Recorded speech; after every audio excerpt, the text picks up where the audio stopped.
আসসালামু আলাইকুম রহমতুল্লাহ। সদ্য শ্রোতা বায়ু বোনেরা, মহান রব্বুল আলামিন সূরা বাকারার 45-46 নং আয়াতে ঘোষণা করেন, আউযু বিল্লাহি মিনাশ শাইতানির রাজিম, বিসমিল্লাহির রহমানির রহিম, ওয়াস্তাঈনু বিস-সাবরি ওয়াস-সালাহ ওয়া ইন্নাহা লাকাবীরাতুন ইল্লা আলাল খাশিঈন আল্লাযীনা ইয়াযুন্নুনা আন্নাহুম মুলাকু রাব্বিহিম ওয়া আন্নাহুম ইলাইহি রাজিউন। সবর ও নামাজ দ্বারা তোমাদের সাহায্য চাও।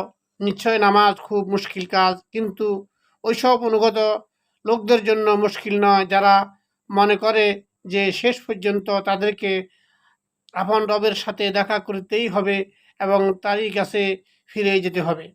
সুতরাং ইসলামের স্তম্ভ হলো 5টি।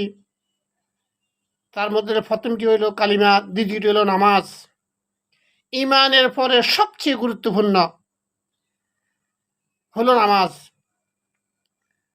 মুমিন আর কাফেরের মধ্যে একমাত্র পার্থক্য হলো নামাজ। আল ফারকু বাইনাল মুমিনি ওয়াল কাফির তারকুস সালাত। কোনো ব্যক্তি যদি নামাজ ইচ্ছাকৃত তরক করে সে কাফের হয়ে যায়। মুমিন আর কাফের মধ্যে পার্থক্য করে নামাজ। মুমিনরা নামাজ পড়ে, কাফেররা নামাজ পড়ে না। এই নামাজ খুবই গুরুত্বপূর্ণ। যার নামাজ নাই তার দিন নাই, ইমান নাই, তার কিছুই নাই। নামাজে খুবই গুরুত্বপূর্ণ। নামাজ পড়লে আল্লাহর সাথে সরাসরি কথা বলা হয়, আল্লাহর সাথে সরাসরি সাক্ষাৎ হয়, আল্লাহর সাথে কথা হয়, আল্লাহ দিদার লাভ করা যায়। আউয়ালু মা ইউহাসাবু বিহিল আবদু ইয়াওমাল কিয়ামাতিস সালাত। সর্বপ্রথম নামাজের হিসাব হবে কিয়ামতের ময়দানে। সুতরাং আমরা যথাযথ সময়ে যথাযথভাবে নামাজ পড়ব।